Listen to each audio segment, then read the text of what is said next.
بسم اللہ الرحمن الرحیم۔ السلام علیکم۔ ایک مولوی صاحب کا پاجامہ درزی نے ذرا لمبا کر دیا۔ مولوی صاحب شرعی یعنی ٹخنوں سے اونچا پاجامہ پہنتے تھے۔ بیگم سے کہا کہ جمعہ سے پہلے ذرا پاجامہ 4 انچ کم کر دینا۔ بیگم روزمرہ کی مصروفیت میں بھول گئیں۔ دوسرے دن مولوی صاحب نے بیٹی سے کہا کہ ذرا پاجامہ 4 انچ کم کر دینا۔ بیٹی بھی ٹال گئی۔ تیسرے دن مولوی صاحب نے بہو سے پاجامہ 4 انچ کم کرنے کو کہا۔ بہو بھی بھول گئی۔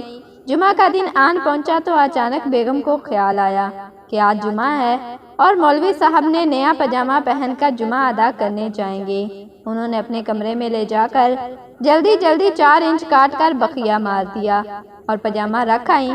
کچھ دیر بعد بیٹی کو خیال آیا تو اس نے بھی پاجامہ 4 انچ کاٹ کر سلائی مار دی۔ اس کے بعد بہو نے بھی یہی عمل دہرایا۔ دوپہر جب مولوی صاحب نے غسل کر کے پاجامہ پہنا تو وہ کچھا بن چکا تھا۔ پاکستان کی غریب عوام کے مالی حالت بھی ہر بجٹ میں نئے ٹیکس لگا کر مولوی صاحب کے پاجامے جیسی ہو گئی ہے۔ جس کو جو یاد آتا ہے وہ نیا ٹیکس لگا دیتا ہے۔